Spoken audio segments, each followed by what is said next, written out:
Gulf Saudi breaking ന്യൂസിലേക്ക് സ്വാഗതം. പ്രവാസ ലോകത്തെ വിവിധ വാർത്തകൾക്കായി ഈ ചാനൽ സബ്സ്ക്രൈബ് ചെയ്യൂ. സൗദിയിൽ കള്ള ടാക്സികൾക്കെതിരെ കടുത്ത നടപടിയുമായി അധികൃതർ. രാജ്യത്തെ വിമാനത്താവളങ്ങളിലേക്കും തിരിച്ചും ആവശ്യമായ ലൈസൻസ് ഇല്ലാതെ യാത്രക്കാരെ കൊണ്ടുപോകുന്ന വ്യക്തികളെ കാത്തിരിക്കുന്നത് ഉയർന്ന തോതിലുള്ള പിഴയായിരിക്കും. ഇത്തരക്കാരെ പിടികൂടിയാൽ 5000 റിയാൽ പിഴ ചുമത്തുമെന്ന് സൗദി അറേബ്യയിലെ ട്രാൻസ്പോർട്ട് ജനറൽ അതോറിറ്റി മുന്നറിയിപ്പ് നൽകി. പിഴയ്ക്ക് പുറമെ ഈ നിയന്ത്രണം ലംഘിക്കുന്ന ഏതൊരു വാഹനവും കണ്ടുകെട്ടുമെന്നും അധികൃതർ വ്യക്തമാക്കി. നിയമവിരുദ്ധമായി സർവീസ് നടത്തുന്ന ടാക്സികൾ നിയമലംഘനം ഒഴിവാക്കി ഏതെങ്കിലും ലൈസൻസുള്ള കമ്പനിയുടെ ഭാഗമായി പ്രവർത്തിക്കണമെന്നും അല്ലാത്ത പക്ഷം ശക്തമായ നടപടികൾ സ്വീകരിക്കുമെന്നും TGA വ്യക്തമാക്കി. ഈ രീതിയിൽ ഔദ്യോഗിക സംവിധാനത്തിന്റെ ഭാഗമാകുന്നത് വഴി ഗവൺമെന്റ് ഇൻസെന്റീവുകളും സാമ്പത്തിക ഇളവുകൾ ഉൾപ്പെടെയുള്ള പിന്തുണ പദ്ധതികളും ലഭിക്കുമെന്നും അധികൃതർ ചൂണ്ടിക്കാണിച്ചു. ലൈസൻസുള്ള കമ്പനികൾ ഇലക്ട്രോണിക് പേയ്മെന്റ് ഓപ്ഷനുകളും തത്സമയ ട്രിപ്പ് ട്രാക്കിംഗും ഉൾപ്പെടെ വിവിധ സേവനങ്ങൾ വാഗ്ദാനം ചെയ്യുന്നുണ്ട്. യാത്രക്കാരെ സംബന്ധിച്ചിടത്തോളം ഏറ്റവും സൗകര്യപ്രദമായ സംവിധാനമാണ് ഔദ്യോഗിക ടാക്സികൾ ഒരുക്കുന്നത്. തത്സമയ ട്രിപ്പ് ട്രാക്കിംഗ് സംവിധാനമുള്ളതിനാൽ സുരക്ഷിത യാത്ര ഉറപ്പുവരുത്താനും യാത്രക്കാർക്ക് സാധിക്കും. വാഹനം ഏതു വഴിയാണ് യാത്ര ചെയ്യുന്നത് എന്നടക്കമുള്ള കാര്യങ്ങൾ ട്രാക്ക് ചെയ്യുമെന്നതിനാൽ യാത്രക്കാർ വഞ്ചിക്കപ്പെടാനും തട്ടിപ്പുകൾക്ക് ഇരയാകാനുമുള്ള സാധ്യത കുറവാണെന്നും അധികൃതർ അറിയിച്ചു. അതേസമയം നിയമവിരുദ്ധമായി ഓടുന്ന ടാക്സികളിലെ ഡ്രൈവർമാരെക്കുറിച്ചോ അവരുടെ ക്രിമിനൽ പശ്ചാത്തലങ്ങളെക്കുറിച്ചോ ഒരു അറിവുമില്ലാതെ യാത്ര ചെയ്യുന്നത് അപകടം വിളിച്ചു വരുത്തുന്നതിന് തുല്യമാണ്. ഔദ്യോഗിക ടാക്സികളെക്കാൾ കള്ള ടാക്സികൾക്ക് കുറഞ്ഞ വാടക നൽകിയാൽ മതിയെന്നതാണ് പ്രവാസികൾ ഉൾപ്പെടെയുള്ള യാത്രക്കാരെ ഇവരെ ആശ്രയിക്കാൻ പ്രേരിപ്പിക്കുന്നത്. എന്നാൽ ഇത് ചിലപ്പോൾ വലിയ ദുരന്തത്തിൽ കലാശിച്ചേക്കാമെന്നും അധികൃതർ മുന്നറിയിപ്പ് നൽകി. രാജ്യത്ത് ശക്തമായ ചൂട് കാലാവസ്ഥ തുടരുന്ന സാഹചര്യത്തിൽ വൈദ്യുതി വിതരണം മെച്ചപ്പെടുത്തുന്നതിന്റെ ഭാഗമായി കുവൈറ്റിലെ സെക്കൻഡറി ട്രാൻസ്ഫോർമർ സ്റ്റേഷനുകളിലുടനീളം അറ്റകുറ്റപ്പണികൾ ആരംഭിച്ചതായി വൈദ്യുതി ജല പുനരുപയോഗ ഊർജ്ജ മന്ത്രാലയം അറിയിച്ചു. കുവൈറ്റിലെ 6 ഗവർണറേറ്റുകളിലെയും വിവിധ സെക്കൻഡറി ട്രാൻസ്ഫോർമർ സ്റ്റേഷനുകളിലാണ് അറ്റകുറ്റപ്പണികൾ നടത്തുന്നത്. ഇതുമായി ബന്ധപ്പെട്ട പ്രവർത്തനങ്ങൾ ഒക്ടോബർ 12 വരെ നീണ്ടുനിൽക്കും. അറ്റകുറ്റപ്പണി നടക്കുന്ന ട്രാൻസ്ഫോർമറുകൾക്ക് കീഴിൽ വൈദ്യുതി വിതരണം ഭാഗികമായി മുടങ്ങുമെന്നും കുവൈറ്റ് വൈദ്യുതി ജലം പുനരുപയോഗ ഊർജ്ജ മന്ത്രാലയം ഔദ്യോഗിക പ്രസ്താവനയിൽ വ്യക്തമാക്കി. എക്സ് പ്ലാറ്റ്ഫോമിലെ മന്ത്രാലയത്തിന്റെ ഔദ്യോഗിക അക്കൗണ്ടിൽ പുറത്തിറക്കിയ പ്രസ്താവന പ്രകാരം അറ്റകുറ്റപ്പണികൾ രാവിലെ 8 മണിക്ക് ആരംഭിക്കുമെന്നും ഏകദേശം 4 മണിക്കൂർ നീണ്ടു നിൽക്കുമെന്നും വ്യക്തമാക്കിയിട്ടുണ്ട്. അറ്റകുറ്റപ്പണികളുടെ ആവശ്യകതകൾ അനുസരിച്ച് ഈ സമയപരിധി വ്യത്യാസപ്പെടാം. ലോകത്തിലെ ഏറ്റവും വലിയ രണ്ടാമത്തെ ധനികനും സ്പേസ് എക്സ്, ടെസ്ല, എക്സ് സ്ഥാപനങ്ങളുടെ സിഇഒയുമായ മാർക്ക് സക്കർബർഗ് ഒമാൻ സന്ദർശനത്തിനെത്തുന്നു. ഒമാൻ ഇൻവെസ്റ്റ്മെന്റ് അതോറിറ്റി നവംബറിൽ മസ്കറ്റിൽ സംഘടിപ്പിക്കുന്ന international forum of sovereign wealth ഫണ്ട്സിൽ പങ്കെടുക്കുന്നതിനായാണ് മാസ്കിന്റെ സന്ദർശനം. സാങ്കേതിക വിദ്യയിലെ നൂതന മുന്നേറ്റങ്ങളും നിക്ഷേപ സാധ്യതകളും അവസരങ്ങളും പങ്കുവെക്കുന്ന ഫോറത്തിൽ ഇലോൺ മസ്ക് സംസാരിക്കും. സോവറിൻ വെൽത്ത് ഫണ്ട്സിന്റെ ഭാഗമായി വിവിധ സെഷനുകളും അരങ്ങേറും. ലോകത്തിന്റെ വിവിധ ഭാഗങ്ങളിൽ നിന്നുള്ള വിദഗ്ധരും നിക്ഷേപകരും മസ്കറ്റിൽ പരിപാടിയിൽ പങ്കെടുക്കും. രാജ്യത്തെ ഏറ്റവും പ്രചാരമേറിയ ഗുഹകളിലൊന്നായ അൽഹുത്ത കേവ് വീണ്ടും പൂർണ്ണതോതിൽ പ്രവർത്തന സജ്ജമാകുന്നു.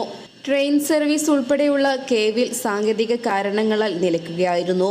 തുടർന്ന് കൂടുതൽ കമ്പനികളെ നടത്തിപ്പിനായി ക്ഷണിച്ചുവെങ്കിലും ഈ മേഖലയിൽ രാജ്യത്ത് കൂടുതൽ സ്ഥാപനങ്ങൾ ഇല്ലാത്തത് പ്രതിസന്ധിയായി. എന്നാൽ വീണ്ടും പഴയ പ്രതാപത്തിലേക്ക് വരാനൊരുങ്ങുകയാണ് അൽഹുത്ത കേവ്. മുഴുവൻ സേവനങ്ങളും ഉറപ്പുവരുത്തി ഈ വർഷം അവസാനത്തോടെ അൽഹുത്ത് കേവ് സാധാരണ നിലയിൽ സഞ്ചാരികളെ സ്വീകരിക്കുമെന്ന് അൽഹുത്ത കേവ് കമ്പനി പ്രൊജക്ട് മാനേജർ അറിയിച്ചു.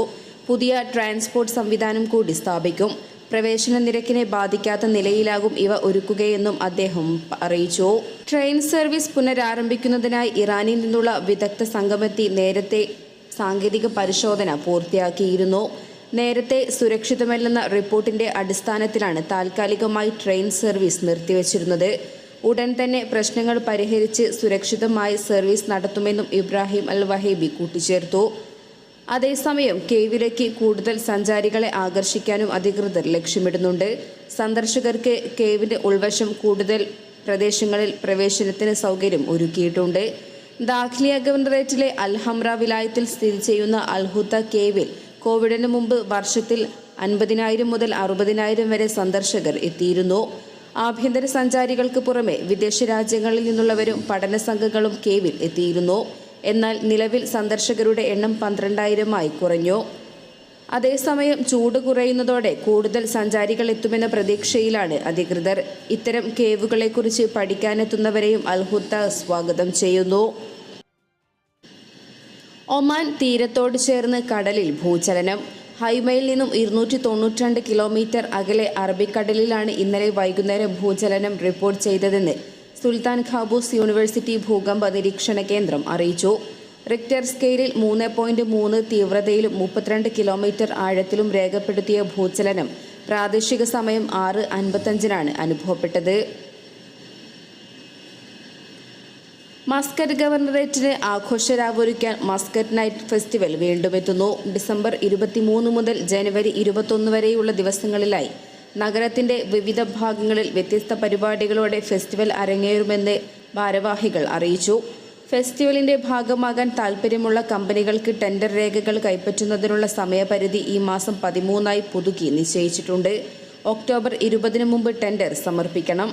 പരസ്യ സ്ക്രീനുകളുടെ വിതരണം, installation, Qurum natural park, Naseem park, Amerat park എന്നിവിടങ്ങളിലെ തിയേറ്ററുകളുടെ പ്രവർത്തനം, ഇതിന്റെ രൂപകൽപ്പനയും നിർമ്മാണവും എന്നിവയാണ് പ്രധാന ടെൻഡറുകളിൽ ഉൾപ്പെടുന്നത്. കൂടാതെ ഡ്രോൺ ഡിസ്പ്ലേ പ്രവർത്തിപ്പിക്കൽ, വിനോദ പ്രവർത്തനങ്ങൾ സംഘടിപ്പിക്കൽ എന്നിവയ്ക്കും ടെൻഡറുകൾ ലഭ്യമാണ്.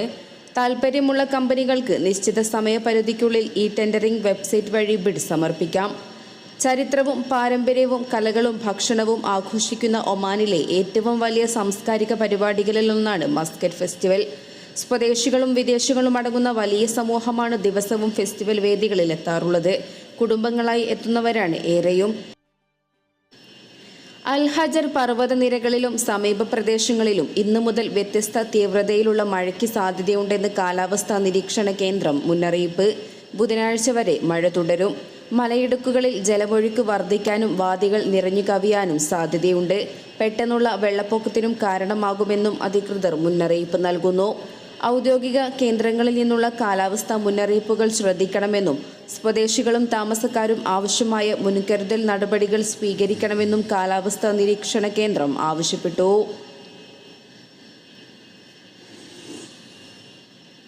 ഒമാന്റെ വ്യത്യസ്ത ഭാഗങ്ങളിൽ കഴിഞ്ഞ 24 മണിക്കൂറിനിടെ ഉയർന്ന താപനില രേഖപ്പെടുത്തിയതായി കാലാവസ്ഥാ നിരീക്ഷണ കേന്ദ്രത്തിന്റെ അറിയിപ്പ്.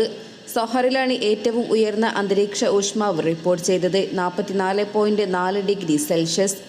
Saham 43.6 degree, ലിവ 42.5, വാദിമോവിൽ സൂർ 42.1, Barka 42, സുവൈക്ക് 41.9, Fahud 41.7 degree എന്നീ താപനിലയാണ് വിവിധ പ്രദേശങ്ങളിലായി രേഖപ്പെടുത്തിയത്.